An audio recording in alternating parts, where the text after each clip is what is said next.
Il arrive qu'au cinéma ou au théâtre, le courant ne passe pas.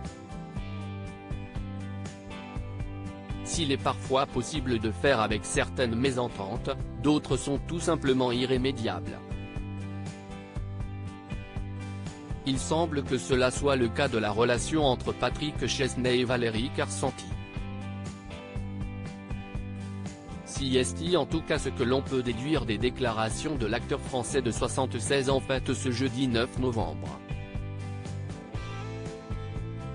Invité du présentateur Jordan Deluxe dans l'émission Chez Jordan diffusée le matin sur C8, le comédien, qui a récemment reconnu être infidèle et a dévoilé un livre avec certains de ses regrets, s'est livré sans filtre. L'animateur commence par lui demander qui serait l'acteur ou l'actrice avec qui il ne pourrait jamais partir en vacances. Une question qui provoque un rire de la part de Patrick Chesney, qui finit par répondre après une brève réflexion, plein d'aplomb, Valérie Carcenti. Pour en savoir un peu plus sur le choix de cette actrice principalement connue pour son rôle de Liliane dans la série télévisée de M6 Scène de ménage, l'hôte du programme rétorque, qu'est-ce ce qu'il s'est passé avec elle? Je n'avais peut-être pas complètement raison.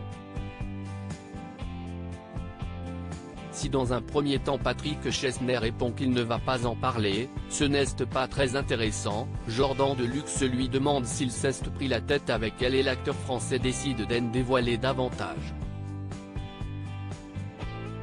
Oui un peu. Je n'avais peut-être pas complètement raison.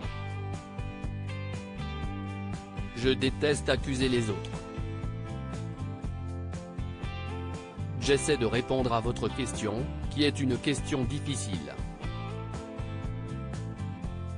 La réponse a été quand même assez honnête.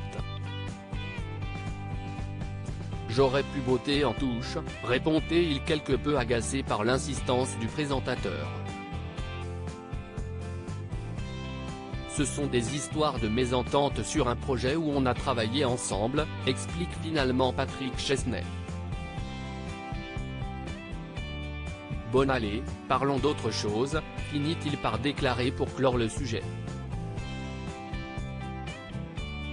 Et cette brouille entre les deux comédiens semble assez récente puisqu'ils ont partagé en 2020 l'affiche de la pièce de théâtre Le Système Ribadier. Avant cela, ils s'étaient croisés lors du tournage de la première saison de la série télévisée Marjorie, en 2014.